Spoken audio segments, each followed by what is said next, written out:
Welcome to the Sapphire Tech YouTube channel. I'm Zacubus, and today we're going to be looking at the 260X iCafe graphics card. Now this card is mostly aimed towards gamers that spend most of their gaming time playing averagely intensive multiplayer games such as WoW, Dota 2 and CSGO.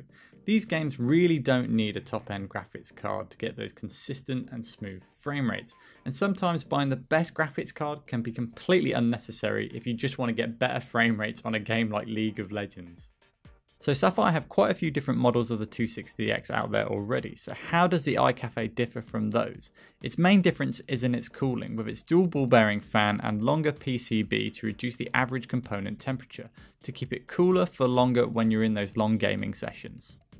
So when it comes to upgrading to a card like this, you've got to ask yourself, what kind of gamer are you? Are you the gamer that wants to play the latest games on maximum details and get lost in a world with eye-watering graphics?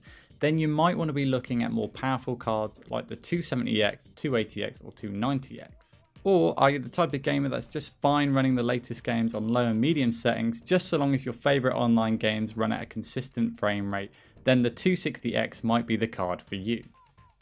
So let's talk about FPS results, and I'm using Dota 2 and CSGO for this one, and if you're wondering why I'm not using more high demanding games for this review, it's because I feel this card is more aimed towards this kind of market with MOBA players and free to play games in general, where you get a lot of newcomers to PC gaming via these cheap and addictive games, and often they want a cheap solution to getting more frames with their favourite multiplayer game. First up is Dota 2 running on low settings at 1080p resolution, and we're getting an average frame count of 120 FPS solid. Even in the big team fights it performed flawlessly. So moving on to high settings now on Dota 2, and this is running at the same resolution, and I was getting 104 frames on average, and then I was getting the occasional drops to around 80 once a big team fight broke out. So there was a little bit of lag and tension in there, but still very good performance coming out on this card on high details. Now Counter-Strike Global Offensive running on low settings at 1080p resolution, and we're getting an average frame rate of 270, which is amazingly good for the competitive players amongst us, as it gives you a very smooth frame rate at all times, even in big hectic fights. So Counter-Strike Go running at 1080p on high settings now, and we're getting an average frame rate of 160, which is still more than enough to give an incredibly smooth performance without noticing any drops while playing.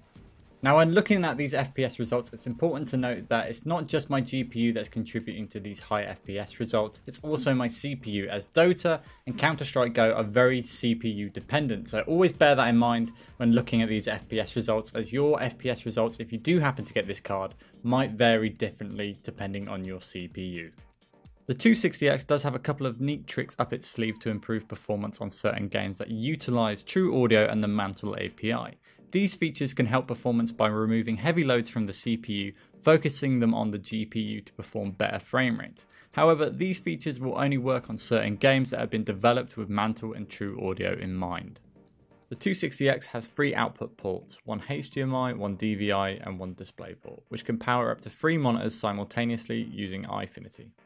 Sapphire recommend a 500 watt power supply to power the 260X, though you might be able to get away with a lower wattage depending on the rest of your system, but you will need a 6-pin adapter as well to power the card. So if you're looking for that cheap upgrade to improve your online gaming experience, then the 260X could be the card for you, but it depends on what kind of games you invest most of your time in. If you're a MOBA player, for instance, that invests so much time in that game, playing every different character and getting different experiences every time you play, then I can't recommend this card enough. This card will handle any MOBA game out there at the moment, no problem. But say if you're a kind of guy that likes to go for the details, then this card is probably not going to be for you, as it can handle those games, it's just going to have to do it in low and medium settings. So bear that in mind. Overall, the 260X iCafe is a superb card for gamers that love their online experiences and don't have too intense experiences with their cards. So bear that in mind. Great card, good price, and it could really help you out without having to break the bank.